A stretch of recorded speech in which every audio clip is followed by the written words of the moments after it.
তারপর প্রত্যেকটা ইউনিয়ন পরিষদে নির্বাচিত চেয়ারম্যানরা আছেন এবং মেম্বাররাও আছে। সুতরাং একটা নির্বাচিত প্রতিনিধি তার পরিধি যত ছোটই হোক, তিনি নির্বাচিত প্রতিনিধি। সুতরাং তাদের সকলকে আমি সম্মান করি। আর আপনাদের উন্নয়নের জন্য একটু বৃষ্টি বাদল গেলে আমি সবাইকে একবার ডাকবো এবং সেখানে আপনারা কথাবার্তা বলতে পারবেন। আমার ইউনিয়ন আওয়ামী লীগের নেতৃবৃন্দ আছে, উপজেলা আওয়ামী লীগের নেতৃবৃন্দরা রয়েছে এবং আজকে নতুন করে আপনাদের এই যাত্রায় সামিল হয়েছেন আর একজন চেয়ারম্যান। মাঝে মধ্যে কেউ বিভ্রান্ত একটু ভুল বোঝাবার চেষ্টা করেছিল। আর সব ভুল ভেঙে সেই মামুন আমার নিজ ইউনিয়নের চেয়ারম্যান, সেও শপথ নিয়েছে যে আমাদের উন্নয়ন যাত্রায় সেও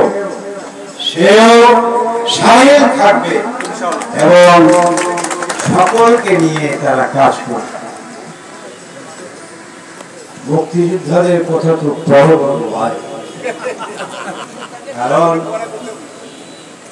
যখন আম গাছে আম পারি পারতাম ছোটরা, ভালো পাকা আমটা যেটা জবরদস্তি আম দেখতে না ওইটারে পরে খাইতাম, আয়েস করে খাইতাম।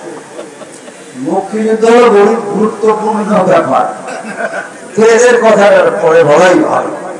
এবং শেষবারে তাদের কথা বলেই আমি শেষ করব যে আজ যেই মুক্তিযোদ্ধারা এই দেশমাতৃকাকে মুক্ত করবার জন্য অস্ত্র হাতে লড়াই করেছে, জীবন দিয়েছে, এই আব্দুর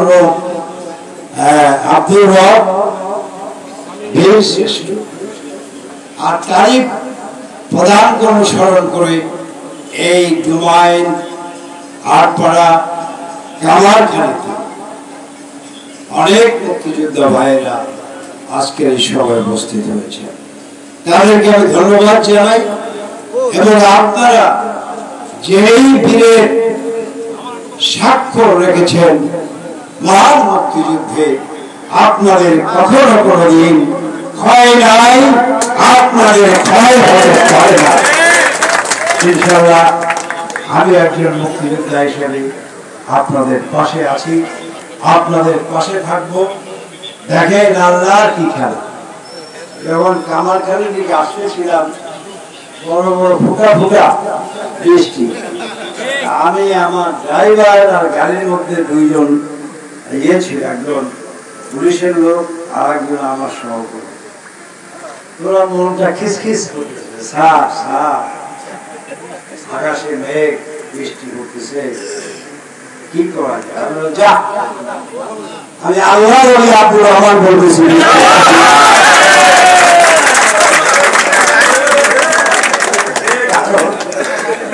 কারণ সকালবেলা যখন ওই কি বলে টেপা খোলা যায়, সবাই বলতেছে